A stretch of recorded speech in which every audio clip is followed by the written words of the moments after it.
நான் பிரதீப் பேசுறேன். நீங்க இந்த வீடியோ கொடுக்கிற ஒவ்வொரு லைக்கும் தாங்க எங்களுக்கான ஆதரவு, எங்களுக்கான சப்போர்ட். சோ இந்த வீடியோ பிடிச்சிருந்தா மறக்காம லைக் பட்டனை கிளிக் பண்ணுங்க. இந்த வீடியோக்குள்ள போறதுக்கு முன்னாடி இந்த வீடியோல பேசப்பட போற கொலை நடந்த இடத்தை பத்தியும் சூழலை பத்தியும் நம்ம தெரிஞ்சுக்கிட்டாதான் இந்த கொலை எவ்வளவு பெரிய இம்பாக்ட போலீஸ் மேல ஏற்படுத்துச்சுன்னு நமக்கு புரியும். எவ்வளவு பெரிய பிரஷர் போலீஸ்க்கு உருவாச்சுன்றது நமக்கு புரியும். பாலிவுட்ல பெரிய ஆளாகணும்னு நினைக்கிற முக்காவாசி பேரு சுத்துற முக்கியமான இடம் எது தெரியுமாங்க? மும்பைல இருக்க லோக்கந்த்வாலா காம்ப்ளெக்ஸ். ஏன்னா இந்த ஏரியால பாலிவுட் சேர்ந்த நிறைய ப்ரொடியூசர்ஸோட, ஆக்டர்ஸோட, டைரக்டர்ஸோட வீடுகள் இருக்கு. அதனால பாலிவுட்ல சக்சஸ் ஆகணும்னு நினைக்கிறவங்க என்ன பண்ணுவாங்கன்னா இந்த ஏரியாக்குள்ள எப்படியாவது நுழையணும்னு பார்ப்பாங்க. மும்பையிலே இருக்கிறதுல பாஸ்ட் லொகாலிட்டி தான், ஆனாலும் கடன் வாங்கியாவது இந்த ஏரியால வீட்டை வாடகைக்கு பிடிப்பாங்க.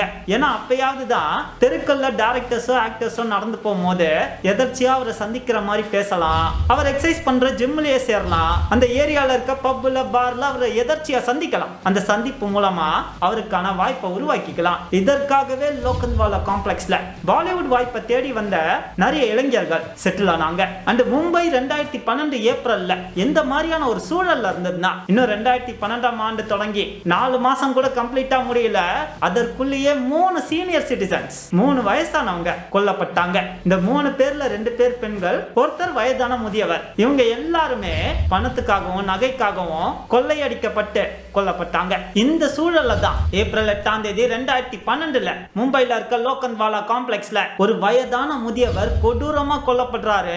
அவரோட கொலை வழக்கை விசாரிக்கும் போது போலீஸ்க்கு முதல்ல ஒரு சாதாரண கொலை வழக்கு மாதிரி தான் தெரிஞ்சது. பட் ஆனா அந்த வழக்கை டீப்பா இன்வெஸ்டிகேட் பண்ணும் போது தான் தெரிய வருது, இது ஒரு சாதாரண கொலை வழக்கு மட்டும் இல்ல, இது ஒரு சீரியல் கில்லர் வழக்கு. இன்ஃபேக்ட் இதை வெறும் சீரியல் கில்லர் வழக்குன்னு கூட முடிச்சிட முடியாது.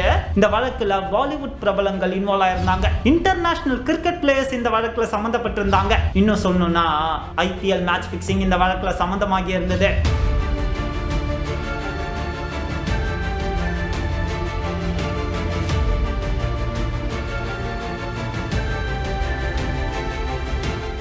இன்னைக்கு நம்ம பொருளாதாரத்தோட இன்ஃப்ளேஷன் ரேட் எப்படி இருக்குன்னு நம்ம எல்லாருக்குமே தெரியும். இன்னைக்கு இருக்க விலைவாசிக்கு ஒரு இன்கம் சோர்ஸை வச்சுக்கிட்டலாம் நம்மளால பெருசா முன்னேறிட முடியாது. மல்டிபிள் ஸ்ட்ரீம்ஸ் ஆஃப் இன்கம் இருந்தா மட்டும்தான் ஓரளவுக்காவது லைஃப்லயே செட்டில் ஆக முடியுது. எனக்கு தெரிஞ்ச அதுல ஒரு பெஸ்ட் ஸ்ட்ரீம் ஆஃப் இன்கம் எதுன்னு கேட்டீங்கன்னா அமேசான் நான் சொல்லுவேன். அமேசான்ல செல்லரா இருங்கன்னு நான் சொல்லுவேன். நான் சொல்றது வேணா உங்களுக்கு கொஞ்சம் ஓவர் ஹைப்டா தெரியலாம், ஆனா இதுதான் ஃபேக்ட். அமேசான்ல 1 கோடிக்கும் மேல சேல்ஸ் பண்ணவங்க இது வரைக்கும் 18,000 பேருக்கும் மேல. அதுலயும் 2022ல மட்டும் 5100 பேர் 1 கோடி சேல்ஸ் பிரேக் பண்ணிருக்காங்க, crorepatiயா மாறி இருக்காங்க. இத நான் சொல்லுங்க, அமேசானே அவங்களோட அபிஷியல் வெப்சைட்ல சொல்றாங்க. நார்மலா ஒரு ப்ராடக்ட்டை கடைய போட்டு நீங்க செல் பண்றதுக்கும் அமேசான்ல அதே பொருளை நீங்க செல் பண்றதுக்கும் என்ன வித்தியாசம்னு கேட்டீங்கன்னா, நீங்க ஒரு கடையை போட்டீங்கன்னா உங்க ஏரியால மட்டும்தான் அந்த ப்ராடக்ட்டை செல் பண்ணவே முடியும். உங்க ஏரியால எத்தனை மக்களுக்கு அந்த ப்ராடக்ட் தேவையா இருக்கோ அவ்வளவு பேருக்கு மட்டும்தான் உங்களால சேல்ஸே பண்ண முடியும். இதே அமேசான்ல அதே ப்ராடக்ட்டை நீங்க இந்தியா ஃபுல்லா செல் பண்ணலாம். அது மட்டும் இல்லாம உங்களோட கடை காலையில 10 மணில இருந்து ராத்திரி 8-9 மணி வரைக்கும் தான் திறந்திருக்க முடியும். அதற்கு மேல திறந்திருந்தா போலீஸ்காரரே வந்து இழுத்து மூடிடுவாரு. ஆனா அமேசான்ல உங்களுக்கு 24 மணி நேரமும் சேல்ஸ் நடந்துகிட்டே இருக்கும். அது மட்டும் இல்லாம கடை வச்சா நீங்க கடை வாடகை தரணும், எலக்ட்ரிசிட்டி பில் தரணும், அந்த செலவு எதுவுமே இங்க கிடையாது. சரி, முதல்ல என்கிட்ட ப்ராடக்டே இல்லையேப்பா, நான் எதப்பா அமேசான்ல செல் பண்றதுன்னு கேட்டீங்கன்னா, இங்க அமேசான்ல செல்லர் அக்கௌண்ட் திறந்த முக்காவாசி பேரு மேனுஃபேக்சர்ஸ் கிடையாது. வேலைக்கு போறவங்க, ஹவுஸ் வைஃப்ஸ், லோக்கலா ஷாப் வச்சிருக்கவங்க தான் அமேசான்ல ஒரு செல்லராவே மாறி இருக்காங்க. இவங்க எல்லாம் என்ன பண்றாங்கன்னா, மேனுஃபேக்சர்ஸ் கிட்ட இருந்து பல்கா ஒரு ப்ராடக்ட்டை கம்மி விலைக்கு வாங்கி அதை அமேசான்ல அதிக விலைக்கு விற்கிறாங்க. சரி, இதெல்லாம் ஓகே ப்ரோ, அமேசான்ல நான் எப்படி ஒரு செல்லரா மாறுறதுன்னு கேட்டீங்கன்னா, சுவாமிநாதன் இவர் ஒரு ரெஜிஸ்டர்டு அமேசான் செல்லர். இவர் பல வருடங்களா அமேசான்ல பல பொருட்களை வித்துட்டு வராரு. இவர் உங்களுக்கு அமேசான்ல எப்படி ஒரு ப்ராடக்ட்டை செல் பண்றது என்பதை பத்தி சொல்லி தர போறாரு. ஏன்பா அமேசான்ல ப்ராடக்ட் செல் பண்றதுக்குலாம் ஒரு கோர்ஸா அப்படின்னு நீங்க கேட்டீங்கன்னா, உண்மை என்னன்னா அமேசான்ல நீங்க ஒரு சக்சஸ்ஃபுல் செல்லரா மாறது சாதாரண விஷயம் கிடையாது. ஏன்னா முதல்ல அமேசான்ல என்ன பண்ணலாம்னு தெரியறதை விட என்ன பண்ணக்கூடாதுன்றது உங்களுக்கு முக்கியமா தெரிஞ்சிருக்கணும். ஏன்னா கொஞ்சம் காசோ பெரிய காசோ மேனுஃபேக்சர் கிட்ட இருந்து காசை கொடுத்து பல்கா நீங்க ப்ராடக்ட்ஸை வாங்கி வீட்டுல வச்சிருப்பீங்க. ஆனா நீங்க செய்யற சின்ன சின்ன தவறுகள் மூலமா அமேசான் இந்த ப்ராடக்ட்ஸ் எல்லாம் எடுத்துக்கலனா, அதனால நான் என்ன சஜஸ்ட் பண்ணுவேன்னா, அமேசான்ல நீங்க ஒரு செல்லரா மாறதுக்கு முன்னாடி இந்த கோர்ஸுக்குன்னு ஒரு சின்ன அமௌண்ட்டை ஒதுக்கி இந்த கோர்ஸை படிச்சு பாருங்க. ஏன்னா இந்த கோர்ஸ்ல ASI என்ன, அமேசான் FTA என்ன, APOB என்ன, GST SEO பல்க் லிஸ்டிங், உங்களுக்கு திரும்பி வந்த ரிட்டர்ன்ஸ் எப்படி ஹேண்டில் பண்றது, கீவேர்ட்ஸ் எப்படி செட் பண்றது, எவ்வளவுக்கு ப்ராடக்ட் வாங்கி எவ்வளவுக்கு விற்கலாம், எவ்வளவுக்கு வித்தா ப்ராஃபிட் பார்க்கலாம், எவ்வளவு ப்ராஃபிட் பார்க்கலாம் அப்படின்ற மொத்த கான்செப்டையும் பேக்கேஜ் பண்ணி சுவாமிநாதன் ஒரு கோர்ஸா கொடுத்திருக்காரு. ஆக்சுவலா ஏன் இதை நான் சொல்றேன்னா, நீங்க ஒரு அமேசான் செல்லர் ஆகணும்ன்ற ஐடியா உங்களுக்கு இருந்தா எதுவுமே தெரியாம பணத்தை போட்டு லாஸ் ஆகிறத விட கொஞ்சம் செலவு பண்ணி இந்த கோர்ஸை வாங்கினீங்கன்னா உங்களுக்கு ஒரு ஐடியா கிடைக்கும். எவ்வளவு இன்வெஸ்ட் பண்ணணும், எவ்வளவு ப்ராஃபிட் மார்ஜின் பார்க்கலாம்ன்ற ஐடியா கிடைக்கும். சரி, இதெல்லாம் ஓகேப்பா, இந்த கோர்ஸோட விலை எவ்வளவுன்னு கேட்டீங்கன்னா இந்த கோர்ஸோட விலை 5749 ரூபாய். ஆனா நீங்க அமேசான் 87 கூப்பன் கோட யூஸ் பண்ணீங்கன்னா உங்களுக்கு 87% ஆஃப் கிடைக்கும். வெறும் 749 ரூபாயிலேயே உங்களால இந்த கோர்ஸ் ஆக்சஸ் பண்ண முடியும். ஆனா இந்த கூப்பன் கோட் அடுத்த 3 நாள் மட்டும் தாங்க ஒர்க் ஆகும். அதற்கு பிறகு இந்த கூப்பன் கோட் எக்ஸ்பயர் ஆயிடும். ஒன்ஸ் இந்த கூப்பன் கோட் எக்ஸ்பயர் ஆயிடுச்சுன்னா கோர்ஸ் அதனுடைய நார்மல் ரேட்டுக்கே வந்துடும். சோ ஆஃபர் இருக்கும்போது இந்த கோர்ஸை வாங்கிக்கோங்க. ஏன்னா இந்த கோர்ஸுக்கு உங்களுக்கு லைஃப் டைம் ஆக்சஸ் இருக்கு. சோ தட் வருங்காலத்துல உங்களுக்கு ஒரு அமேசான் செல்லர் ஆகணும்ன்ற ஐடியா இருந்தா கூட ஆஃபர் இருக்கும்போது இந்த கோர்ஸை வாங்குனீங்கன்னா உங்களால 5000 ரூபாவை மிச்சப்படுத்த முடியும். அண்ட் நீங்க ஒரு லைவ் ஒர்க் ஷாப் அட்டெண்ட் பண்ணாலும் அது வேஸ்ட் தான். ஏன்னா அமேசான்ல எக்கச்சக்க ஆப்ஷன்ஸ் இருக்கும். அந்த ஆப்ஷன்ஸ் எல்லாத்தையும் உங்களால ஞாபகம் வச்சுக்க முடியாது. அதுக்கு பதிலா இந்த கோர்ஸ்ல லைஃப் டைம் ஆக்சஸ் இருக்கிறதுனால நீங்க எப்ப வேணா அறிவுடைமையில லாகின் பண்ணி இந்த கோர்ஸை படிச்சுக்கலாம். மறந்து போச்சுனாலும் அதே செஷன்ஸை திரும்ப அட்டெண்ட் பண்ணிக்கலாம். அண்ட் இது ஒரு ஆன்லைன் கோர்ஸ்ன்றதுனால நீங்க பேமெண்ட் பண்ண உடனே உங்களுக்கு இந்த கோர்ஸ் அன்லாக் ஆயிடும். அறிவுடைமை வெப்சைட்ல இமிடியேட்டா உங்களால படிச்சுக்க முடியும். இதுக்கு மேல வேற என்னங்க வேணும்? அமேசான் 87 தான் கூப்பன் கோட். மறந்துடாதீங்க, ஆஃபரை மிஸ் பண்ணிடாதீங்க. ஏன்னா இப்ப வாங்குனீங்கன்னா உங்களால 5000 ரூபாவை சேமிக்க முடியும். உங்களோட கனவுகளை, உங்களோட லட்சியத்தை நீங்க அடையணும்ன்றதுதான் அறிவுடைமை டீமோட ஆசையும் கூட. அதற்கு ஒரு படிக்கட்ட அறிவுடைமை இருந்தா கூட போதும். அதை விட பெரிய சந்தோஷம் எங்களுக்கு வேற எதுவும் கிடையாது.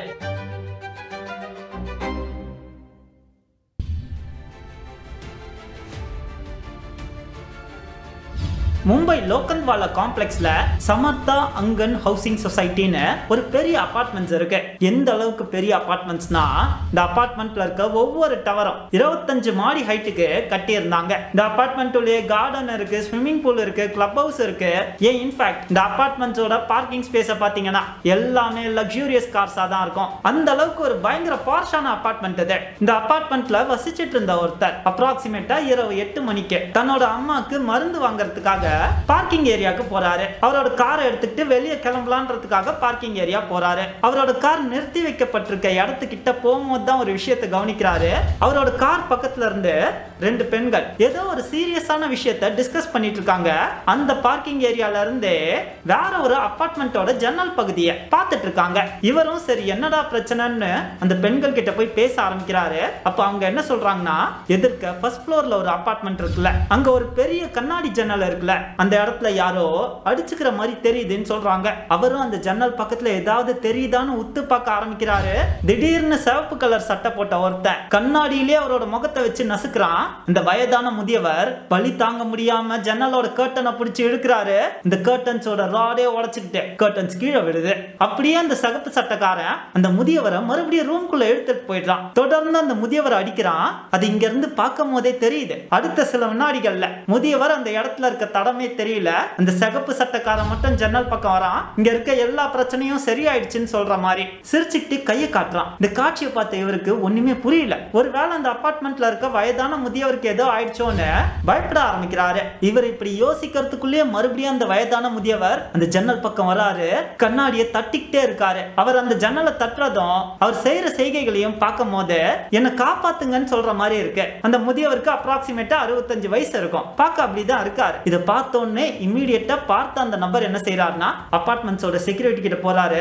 செக்யூரிட்டியை கூட்டிக்கிட்டு இந்த சம்பவம் நடக்கிற அபார்ட்மெண்ட்டுக்கே கூட்டிட்டு போறாரு. இந்த சம்பவம் நடக்கிற பிளாட் யாரோட பிளாட்னா அனுஜ் டிக்குவோட பிளாட். அனுஜ் டிக்கு ஒரு பேங்கர், டெல்லியை சேர்ந்தவர். இவர் 7 வருஷத்துக்கு முன்னாடி பாலிவுட் இண்டஸ்ட்ரியில பெரிய ஆக்டர் ஆகணும்ன்றதுக்காக மும்பைக்கு வந்துட்டாரு. மும்பைக்கு வந்த உடனே அனுஜ் டிக்குக்கு கிளியரா தெரிஞ்சிருச்சு, எடுத்த உடனே இங்கெல்லாம் பாலிவுட் இண்டஸ்ட்ரியில பூந்துட முடியாதுன்னு. அதனால அவரு முதல்ல ரேடியோ ஜாக்கியா வேலை செய்ய ஆரம்பிக்கிறாரு. ஏன்னா ரேடியோ ஜாக்கினா ஆப்வியஸா புது படங்கள் ரிலீஸ் ஆகும் போது அந்த படங்களுக்கான இன்டர்வியூஸ நடத்துவாங்க. ஆக்சுவலா நிறைய பேர் இது ஒரு ஷோன்னு நினைச்சிட்டு இருக்கோம். ஆனா இதுவே ஒரு பெய்டு ப்ரொமோஷன் தான். அது வேற கான்செப்ட் நம்ம அதை பத்தி வேற வீடியோல பேசுவோம். சோ இந்த மாதிரி இன்டர்வியூஸ் மூலமா அவருக்கு நிறைய கான்டாக்ட்ஸ் கிடைக்கும். நிறைய ஆக்டர்ஸ், டைரக்டர்ஸ், ப்ரொடியூசர்ஸோட பேசலாம். இதன் மூலமா இண்டஸ்ட்ரிக்குள்ள நுழையலாம்ன்றது தான் அனுஜோட ஐடியா.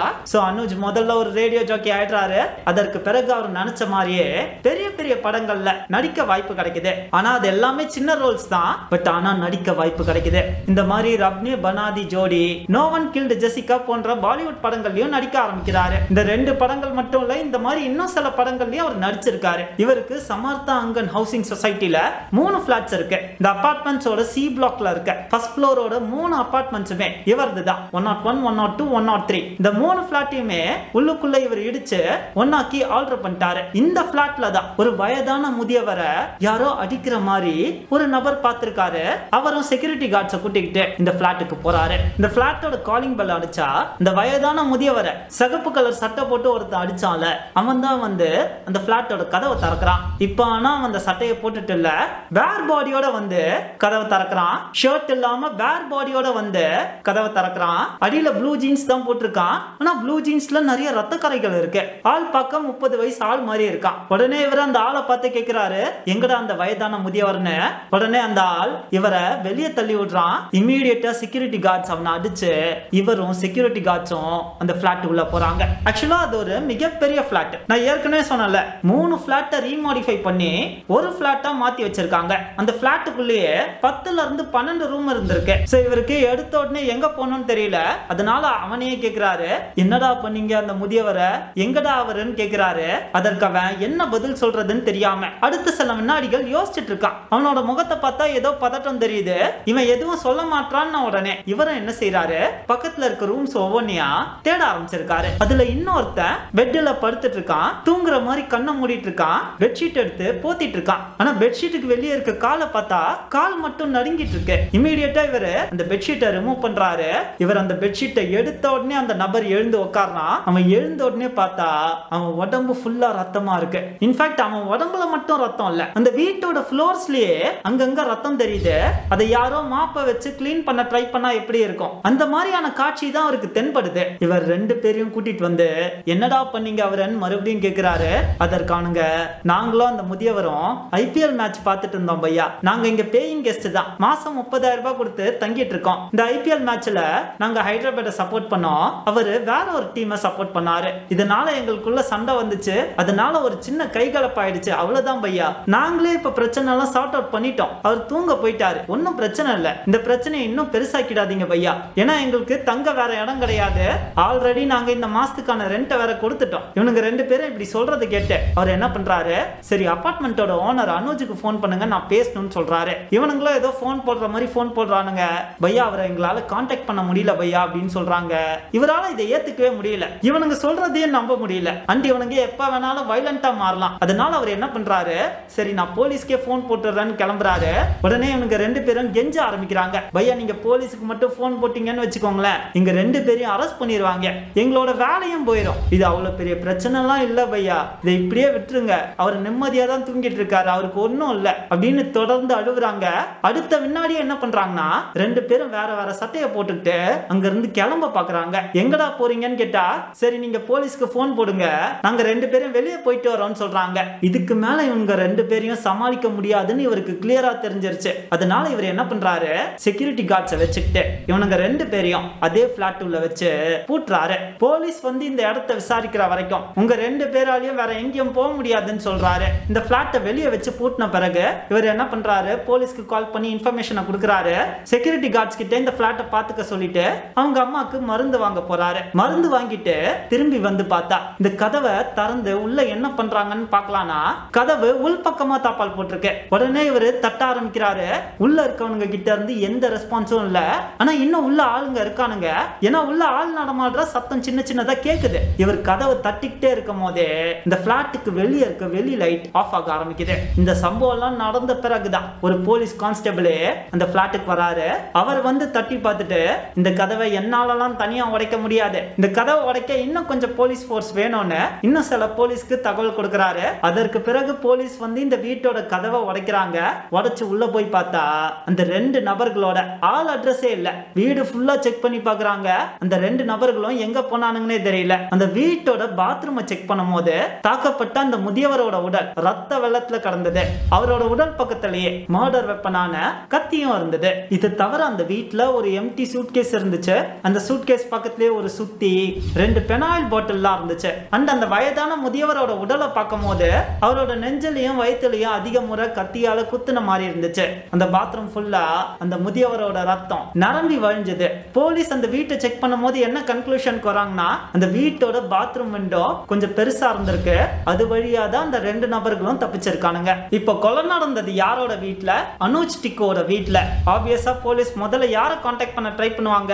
அனுஜ் டிக்கோவை தான் கான்டாக்ட் பண்ண ட்ரை பண்ணுவாங்க. ஆனா அனுஜ் டிக்கோட போனுக்கு போலீஸ் கால் பண்ணா அனுஜ் டிக்கோட போன் ஸ்விட்ச் ஆஃப்ல இருக்கு. அனுஜ் டிக்கு இப்ப எங்க இருக்காருன்னே தெரியல. அனுஜை கான்டாக்ட் பண்ண முடியாததுனால போலீஸ் என்ன பண்ண ஆரம்பிச்சாங்கன்னா, அனுஜோட ஃப்ரெண்ட்ஸ், ரிலேட்டிவ்ஸ், ஃபேமிலி மெம்பர்ஸ்னு எல்லாரையும் கான்டாக்ட் பண்ண ஆரம்பிச்சாங்க.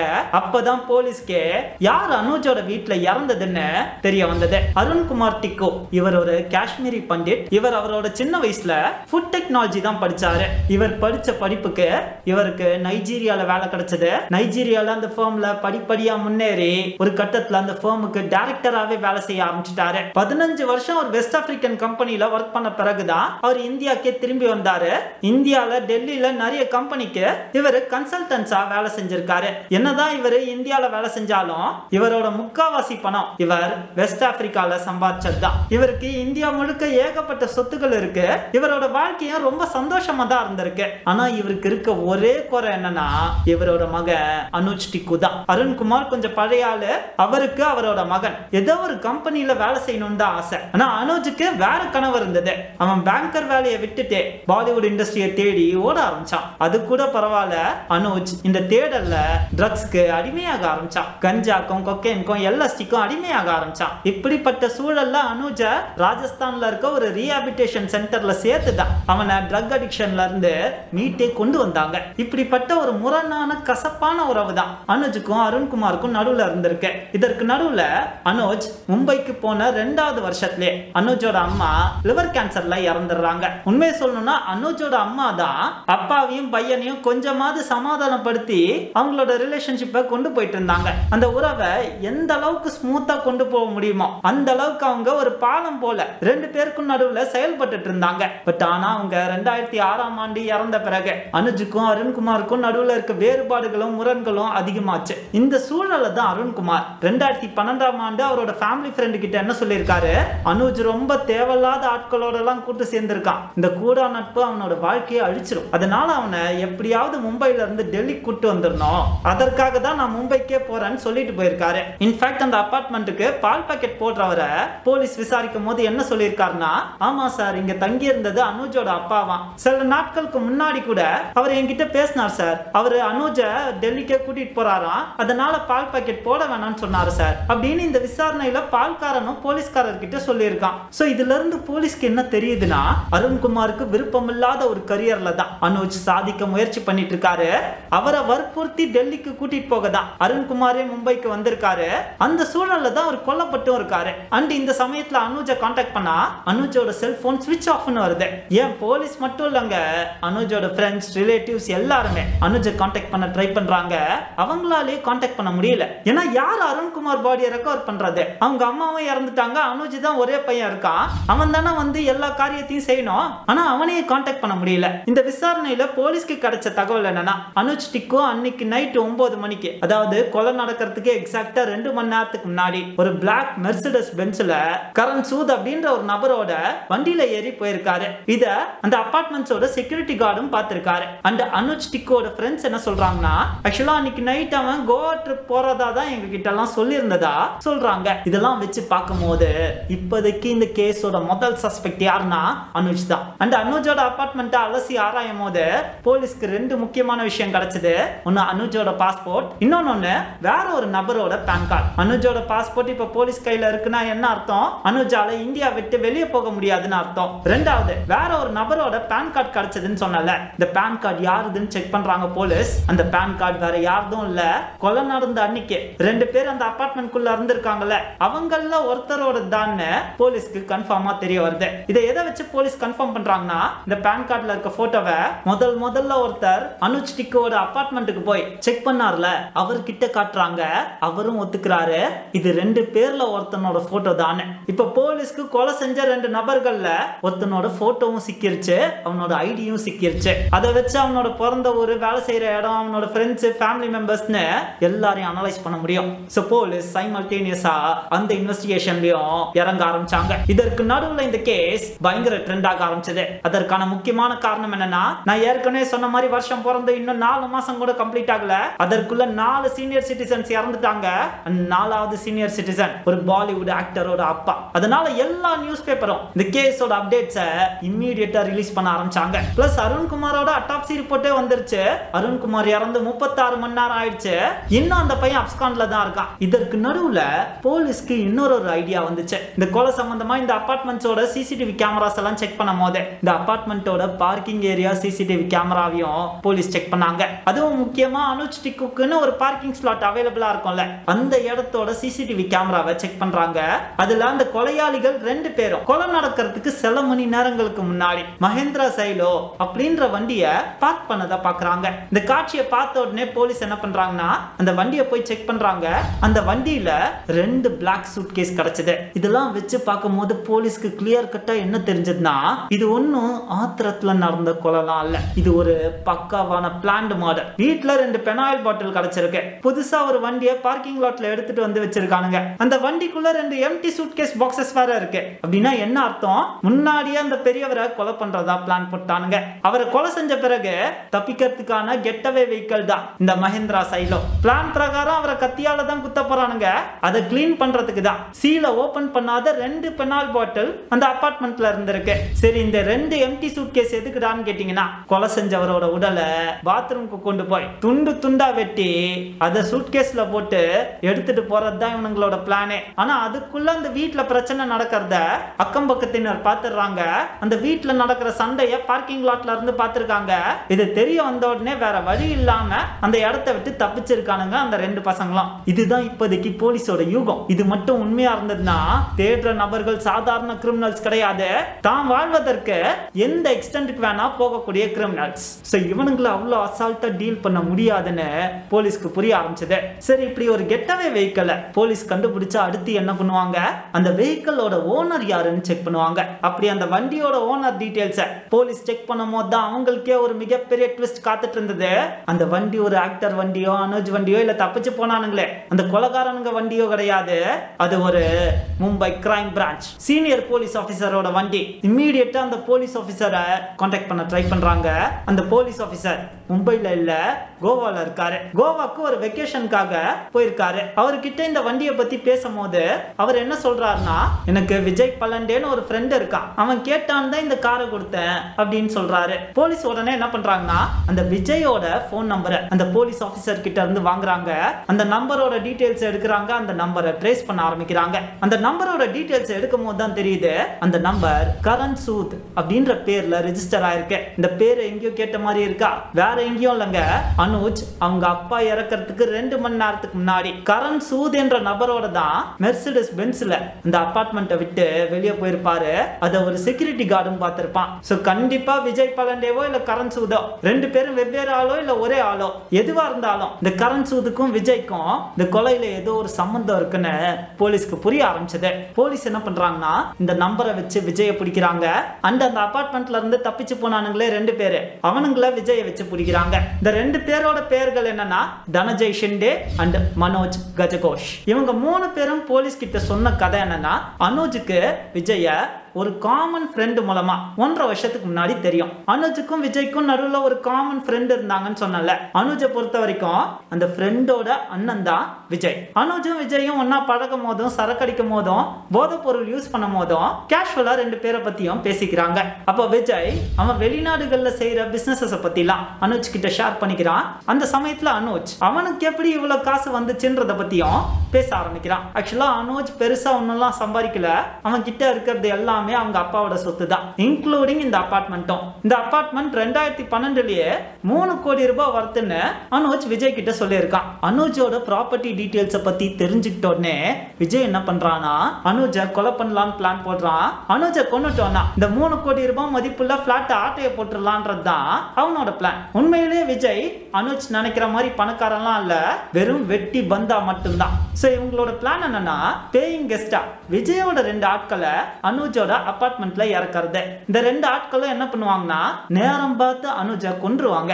இவனுங்க தான் ஆல்ரெடி அந்த அபார்ட்மெண்ட்ல பேயிங் கெஸ்ட் ஆச்சு. அதனால ஏற்கனவே அந்த அபார்ட்மெண்ட்ஸ்ல இருக்கவங்க எல்லாம் இவனுங்களை பார்த்திருப்பாங்க.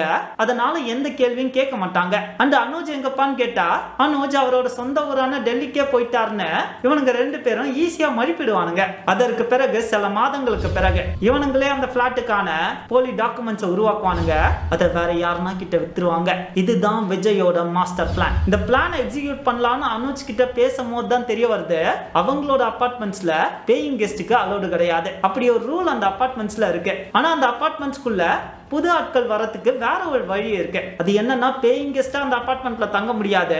ஆனா மொத்த பிளாட்டையும் யாருன்னா ஒருத்தர் ரெண்டுக்கு எடுத்துக்கலாம், இல்ல லீஸுக்கு எடுத்துக்கலாம். இதை தெரிஞ்சுக்கிட்டோன்னே விஜய் என்ன ஐடியா ப்ரொபோஸ் பண்றான்னா, டே உனக்கு தான் நிறைய காசு தேவைப்படுதுல, இவ்வளவு பெரிய அபார்ட்மெண்ட் சும்மா தானே வச்சிருக்க, என்னோட ஃப்ரெண்ட்ஸ் 2 பேருக்கு தங்க இடம் தேவைப்படுதுடா, நீ வேணா இந்த அபார்ட்மெண்ட்ஸ் அவங்களுக்கு லீஸுக்கு விடுறியா அப்படின்னு அனுஜ் கிட்ட விஜய் கேட்கிறாரு.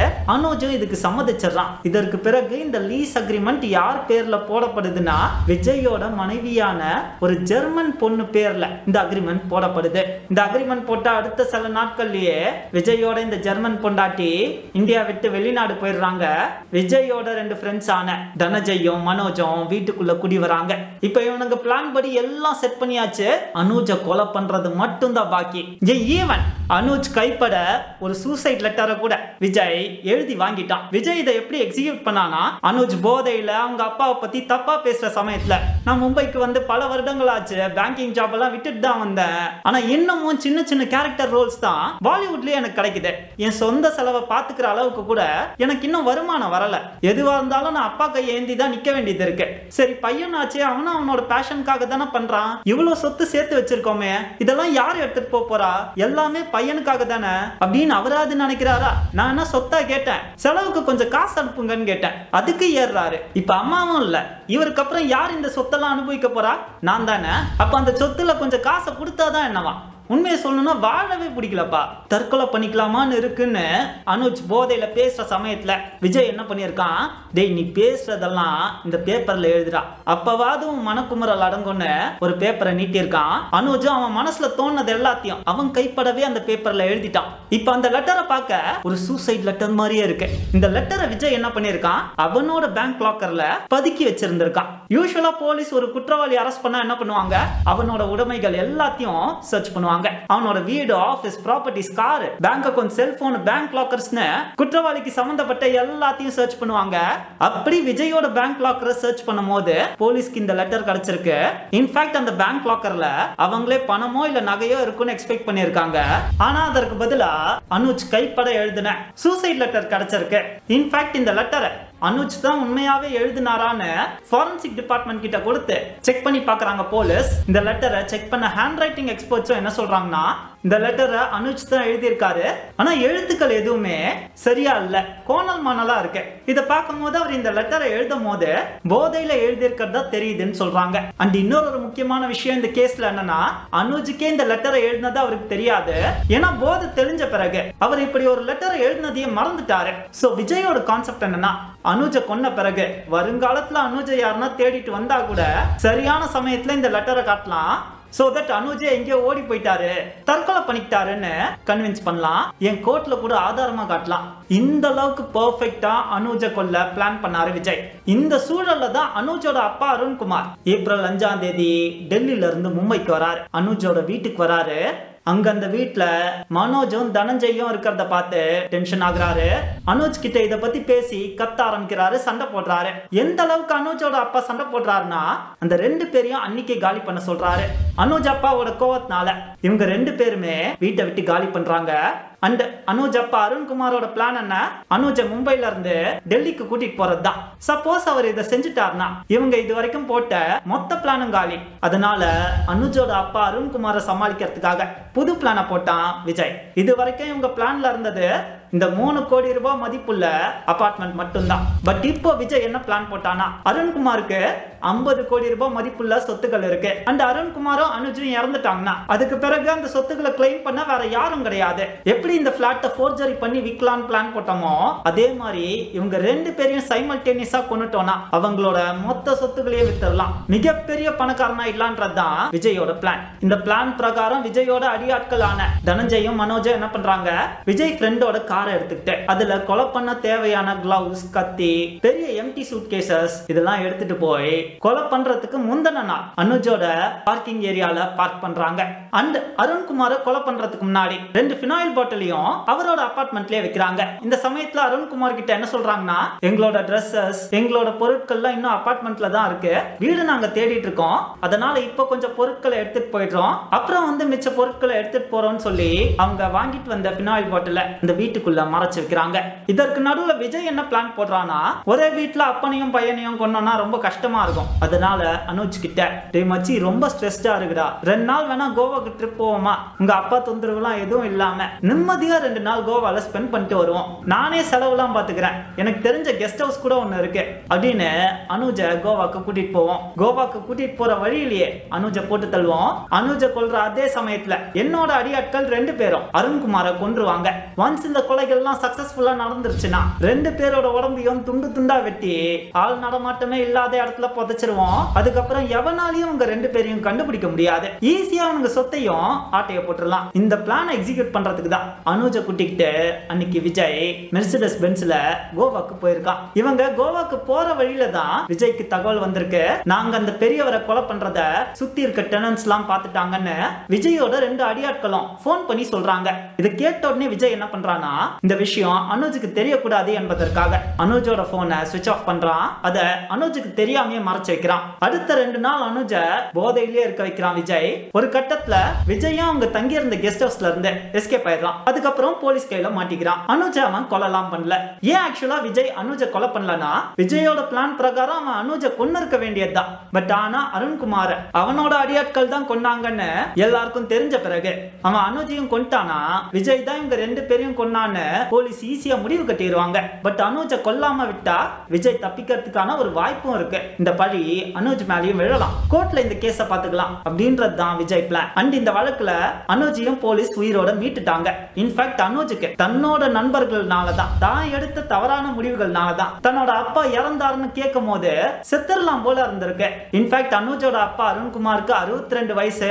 அவரோட போஸ்ட்மார்ட்டம் ரிப்போர்ட் என்ன சொல்லுதுன்னா, அவருக்கு 62 வயசா இருந்தாலும் அவர் அப்படிலாம் ஈஸியா விட்டுல மனுஷன் சண்டை போட்டிருக்காரு. 2 சின்ன பசங்களை எதிர்த்து சண்டை போட்டிருக்காரு. அவரால் முடிஞ்ச அளவுக்கு போராடி இருக்காரு. இன்ஃபேக்ட் அருண்குமாரோட முதுகுல ஒரு கத்தி குத்து காயங்கள் கூட கிடையாது, எல்லாமே நெஞ்சிலையும் வயிற்றிலையும் தான் இறங்கி இருக்கு. அப்படின்னா என்ன அர்த்தம், மனுஷன் நேருக்கு நேர் நின்று சண்டை போட்டிருக்காரு. அது மட்டும் இல்லாம அவரோட உள்ளங்கையில கத்தியோட வெட்டு இருக்கு. அதாவது நெஞ்சிலையும் அவரோட வயிற்றிலையும் குத்தும் போது அவரோட கைகளை வச்சு கத்திய பிடிச்சிருக்காரு. கத்தி அவரோட கைகளை கிழிக்கும் போதும் தடுத்து இருக்காரு. அதற்கு பிறகு அவர் சாவலன்றதுனாலதான் இந்த 2 கொலைகாரன்களும் என்ன பண்ணிருக்கானுங்க, அவரோட தலையெடுத்து செவுத்திலேயே அடிச்சிருக்கானுங்க. அதனால அவரோட தலை காயம் அடைஞ்சிருக்கு. அப்பயும் மனுஷன் விட்டு கொடுக்கல. உடனே பக்கத்துல இருக்க கம்ப்யூட்டர் மவுஸ் எடுத்து கழுத்தை நெரிக்க ஆரம்பிச்சிருக்கானுங்க. அப்பயும் மனுஷன் சாகல. அதற்கு பிறகு இவனுங்க அவனுங்களோட ஃபுல் வெயிட்டையும் போட்டு கழுத்தை நெரிச்ச பிறகுதான் அவரோட சுவாச குழாய் நெருக்கப்பட்டு மூச்சு விட முடியாம ஆள் சாகுறாரு. ஆக்சுவலா நீங்க நினைக்கலாம் கொலைகாரங்க 3 பேரையுமே போலீஸ் பிடிச்சிட்டாங்க, மெயின் அக்யூஸ்ட் விஜய் தான், அவனோட அடியாட்கள் தனஞ்சயும் மனோஜும், கேஸ் க்ளோஸ்ட் நீங்க நினைக்கலாம். ஆனா பிரச்சனை என்னன்னா, இந்த கொலை நடந்த அடுத்த 2 நாள்லயே ஏப்ரல் 10ஆம் தேதியே 3 பேரையும் போலீஸ் பிடிச்சிட்டாங்க. ஆக்சுவலா நீங்க கொலை பண்ண 3 பேரையும் போலீஸ் பிடிச்சிட்டாங்க. அனோஜும் உயிரோட தப்பிச்சிட்டாரு. கொலைகாரங்களுக்கு தேவையான எவிடன்ஸ் எல்லாம் போலீஸ்க்கு கிடைச்சிருச்சு. அவ்வளவுதான், கேஸும் சால்வ் ஆயிடுச்சுன்னு நினைக்கலாம். அதே சமயத்துல இது ஒரு சீரியல் கில்லர் கேஸ்ன்னு சொன்னேன். ஐபிஎல்லுக்கும் இந்த கேஸுக்கும் சம்பந்தம் இருக்குன்னு சொன்னேன். International cricket players, Bollywood celebrities இந்த வழக்குனால சிக்கினாங்கன்னு சொன்னேன். சொன்னேன், ஆனா அதெல்லாம் எதுவுமே வரலையேடா அப்படின்னு நீங்க கேட்கலாம். ஆக்சுவலா உண்மை என்னன்னா, இது வரைக்கும் நான் சொன்னது இந்த கேஸோட முடிவு கிடையாது, இது இந்த கேஸோட ஆரம்பம் மட்டும்தான். அருண்குமாரோட கொலை நடந்த அடுத்த 2 நாட்கள்லயே ஏப்ரல் 10ஆம் தேதியே விஜயையும் அவனோட கூட்டாளிகளையும் போலீஸ் பிடிக்கிறாங்கல்ல. பிடிச்ச அன்னைக்கே Vijaya Mumbai crime branch police ஸ்டேஷனுக்கு கொண்டு போறாங்க. கொண்டு போற வழியில அந்த போலீஸ் ஸ்டேஷனுக்கு கொஞ்சம் பக்கத்துல போலீஸோட வண்டி, விஜய கூட்டிட்டு போற வண்டி டிராபிக்ல சிக்குது. விஜய பாதுகாத்துட்டு இருந்த 2 போலீஸ்ல ஒரு கான்ஸ்டேபிள் கீழே இறங்கி டிராபிக்கை கிளியர் பண்ண ஆரம்பிக்கிறாரு. இந்த வாய்ப்பை பயன்படுத்திக்கிட்ட விஜய் என்ன பண்ணானா, இன்னொரு போலீஸ் ஆபீசரை அடிச்சுட்டு திறந்திருந்த கார் கதை வழியா எஸ்கேப் ஆயிட்டான். விஜய் எஸ்கேப் ஆனது கூட்ட நெரிசலான இடம்ன்றதுனால போலீஸால அவனை சுடக்கூட முடியல. போலீஸ் கிட்ட இருந்து தப்பிச்சா விஜய் உடனே இம்மீடியட்டா என்ன பிளான் பண்ணானா, இந்தியால இருந்து பேங்காக்கு தப்பிச்சிடலான்னு பிளான் பண்ணா. ஏன்னா விஜய்க்கு இந்தியாவை பத்தி தெரிஞ்சதை விட பேங்காக்கை பத்தி தான் அதிகமா தெரியும். இன்ஃபேக்ட் விஜய் இந்தியாவோட ஒரு முக்கியமான கேங்ஸ்டரான சந்தோஷ் ஷெட்டி கீழே பேங்காக்ல பல வருடங்களா ஒர்க் பண்ணியிருக்கான். அதனால பேங்காக்ல எங்க போனோம், எங்க ஒளிஞ்சிருக்கணும், எப்படி சர்வை பண்ணணும்ன்ற எல்லா விஷயமும் விஜய்க்கு கிளியரா தெரியும். அது மட்டும் இல்லாம பேங்காக்கு டிராவல் பண்ணணும்னா உங்ககிட்ட வெறும் பாஸ்போர்ட் இருந்தா போதும், விசா அங்க போய் எடுத்துக்கலாம். சோ விசா அப்ளை பண்ணணும்ன்ற அவசியமும் கிடையாது. அவனோட தங்கச்சி கிட்ட இருக்க பாஸ்போர்ட்டை மட்டும் விஜய் அடுத்த சில மணி நேரங்கள்ல தூக்கிட்டா போதும், இந்தியா விட்டு அசால்ட்டா எஸ்கேப் ஆயிடலாம். இதுதான் விஜயோட பிளான். சோ இதற்கு பிறகு இந்த கதையில என்ன ஆச்சுன்றத நம்ம வேற ஒரு பதிவுல இன்னும் தெளிவாவே விரிவாவே பார்ப்போம். சப்போஸ் இந்த கேஸோட 2ஆம் பாகம் வெளிவந்ததுன்னா அந்த வீடியோவோட லிங்க் கீழே டிஸ்கிரிப்ஷன் பாக்ஸ்லயே கொடுத்திருப்பேன். சோ வேணும்ன்றவங்க பயன்படுத்திக்கோங்க. இந்த வீடியோ பத்தின உங்களோட கருத்துக்களை கீழே கமெண்ட் செக்ஷன்ல தெரிவிங்க. நான் கண்டிப்பா ஒவ்வொரு கமெண்ட்டையும் படிக்கிறேன். கூடிய சீக்கிரமே உங்களை வேற ஒரு வீடியோல வந்து சந்திக்கிறேன். நன்றி, வணக்கம்.